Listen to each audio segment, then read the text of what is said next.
మనకి మచిలీపట్నంలో సాయి ధ్యాన కేంద్రం ద్వారా సేవా కార్యక్రమాలు అనేకం కొనసాగించినటువంటి అబ్దుల్ రహీం బాబా గారి యొక్క కుమారుడు శ్రీ షాజహాన్ గారిని విచ్చేసి వారి యొక్క సేవా కార్యక్రమాల గురించి ఒక 5 నిమిషాలు మాట్లాడవలసిందిగా కోరుతున్నాను.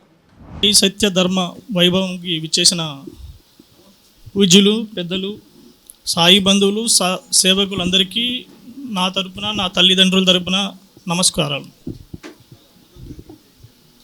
మా స్వగ్రామం వచ్చి మచిలీపట్నం. మా తల్లిదండ్రులు వచ్చి అమ్మగారి పేరు జహన్నారా బేగం, నాన్నగారి పేరు అబ్దుల్ రహీం. మా అమ్మగారు యొక్క తల్లిదండ్రుల పేరు ఎండి లాల్ సాహెబ్ అండ్ అమీనా బీబీ. నాన్నగారి యొక్క తల్లిదండ్రులు ఎండి పెంటు సాహెబ్ అండ్ రాబియా బీబీ. మా నాన్నగారికి మేము 4 సంతానం, అన్న, ఒక అక్క, 2 అక్కలు, నేను, మొత్తం 4. ఒక అన్నకి 2 పిల్లలు, వాళ్ళిద్దరూ డాక్టర్స్. అక్కకు వచ్చి 2 మగ పిల్లలు, 2 ఇంజనీర్స్. చిన్న అక్కకు వచ్చి 2 ఆడపిల్లలు, ఒక ఆమె ఇంజనీర్, ఒక ఆమె డబుల్ డిగ్రీ చేసింది. మా బాబు వచ్చేసి ఇప్పుడు ఇంజనీరింగ్ చదువుతున్నాడు. నాన్నగారి యొక్క గుళ్ళు యొక్క వ్యవస్థాపకులు షిరిడి సాయిబాబా ధ్యాన మందిరం, సర్కారతోట, షిరిడి సాయిబాబా దర్బార్, చిలకలపూడి.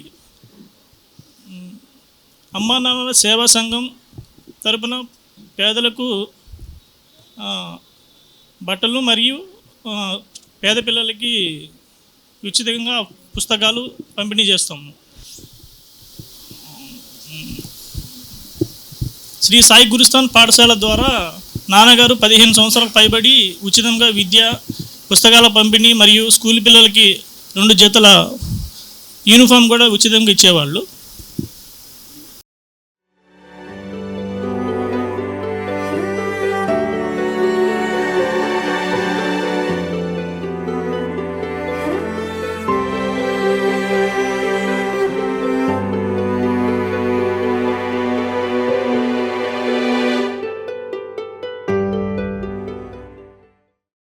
మీ ఆలోచనల్ని మరింత సంపద్వంతం చేయగల ఈ పుస్తకాల్ని మీరు చదివారా?